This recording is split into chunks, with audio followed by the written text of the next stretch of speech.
अगर हम अपने प्राचीन सांस्कृतिक आध्यात्मिक इतिहास पर गौर करें तो संत कबीर ने इसे बहुत गहराई से समझा था और महसूस भी किया था। पहले उन्होंने एक बूंद के सागर में मिल जाने के रूप में देखा और कहते हैं कबीर, हेरत हेरत हे सखी रहा कबीर हिराय, बूंद समानी समुद्र में शोकत हेरी जाए। और साधना के बाद जब उन्हें नया अनुभव होता है तब वही कबीर का दृष्टिकोण बदलता है पूरी तरह से, और तब कबीरदास कहते हैं, समुद्र समाना बूंद में शोकत हेरी जाए।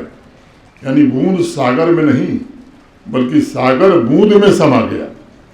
मैं मानता हूं कि यह केवल शब्दों का हेर फेर नहीं है बल्कि साधना के द्वारा प्राप्त हुई समझ और शक्ति की एक नई दिशा है।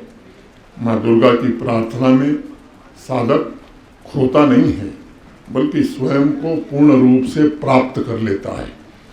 हमारी संस्कृति में कहा गया है कि साधना के 4 चरण हैं। प्रार्थना को ध्यानपूर्वक सुनना, दूसरा चरण है उस पर गहराई से विचार करना, तीसरा उसे भीतर से आत्मसात करना, और फिर समाधि का चरण आता है जब ज्ञाता और ज्ञेय दोनों एक हो जाते हैं।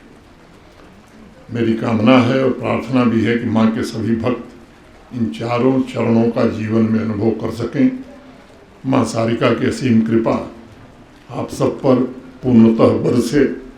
अपनी बात पूरी करने से पहले मैं कश्मीरी पंडित समुदाय के सभी महानुभावों, माताओं, बहनों से एक आग्रह भी करना चाहूँगा। हमारी प्राचीन संस्कृति, हमारी जड़ें, हमारे सांस्कृतिक और आध्यात्मिक धरोहर, ये हमारी सबसे अमूल्य और अनमोल संपदा है।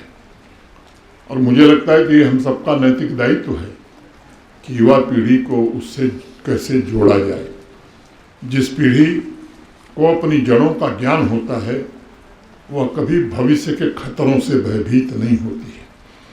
वो हर चुनौती का सामना स्पष्टता, आत्मविश्वास और एक व्यापक जिम्मेदारी से गहरी जुड़ी पीढ़ी सिर्फ जम्मू कश्मीर नहीं बल्कि भारत की वास्तविक उत्तराधिकारी ही नहीं बनेगी बल्कि वह उसे एक नया आकार देगी, सुदृढ़ करेगी और ऐसे समृद्ध भविष्य की ओर ले जाएगी जो विकसित भी होगा और स्थायी भी होगा। ये मेरा निजी दृढ़ विश्वास है कि जम्मू कश्मीर एक ऐसे भविष्य की संभावना अपने भीतर संजोए हुए है जहाँ वह संस्कृति का समृद्ध केंद्र बनकर उभर सकता है और निरंतर प्रगति करता हुआ एक संपन्न संघ राज्य क्षेत्र भी बन सकता है।